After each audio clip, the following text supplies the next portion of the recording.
So I grew up in a household. So two other brothers. A lot of music. My parents were both heavy duty classical music, opera fans.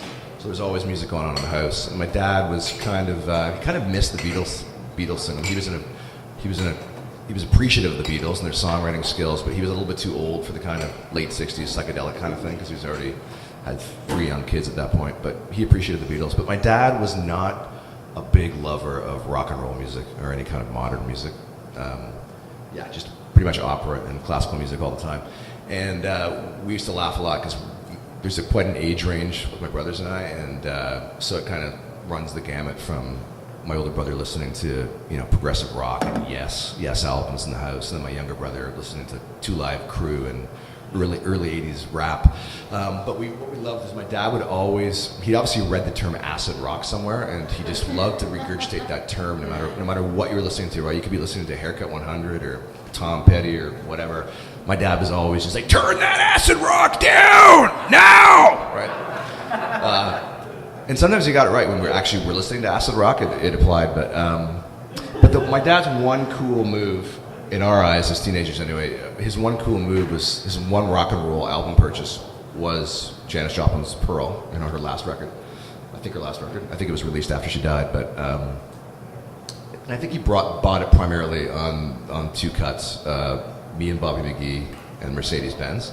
But he appreciated the rest of the record, and he thought she was the real deal. He used to always say, she's the real deal, as if he had lived through anything that she lived through.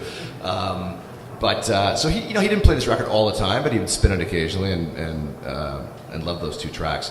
But, so cut to years later, my mom has a pretty sudden decline with cancer. My dad's just been diagnosed with Parkinson's. And then he gets Parkinson's dementia, which was the worst, which is the eviler of the 2 parts of Parkinson's. But when my mom died, they were just about to celebrate their 50th wedding anniversary, so they were a truly happily married couple, which is kind of rare in this day and age. And his dementia from the Parkinson's accelerated obviously with the death of my mom.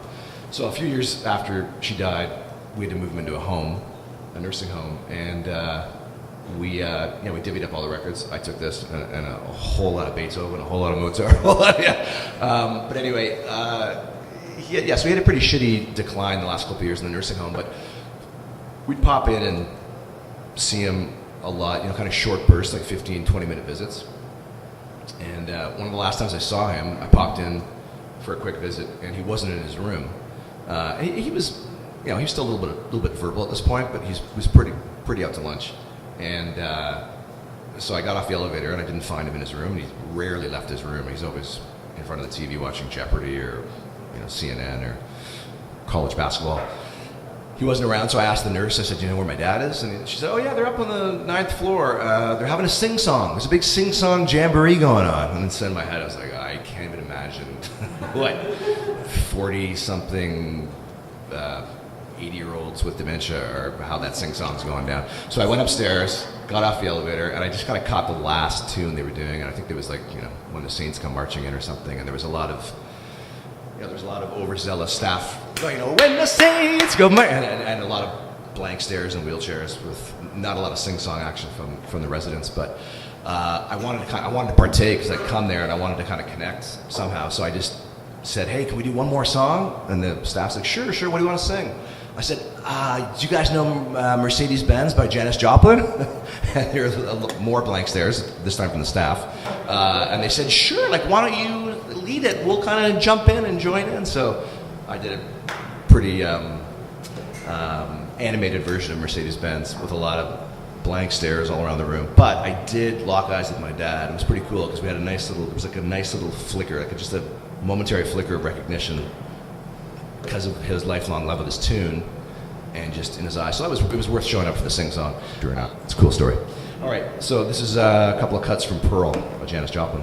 Thanks.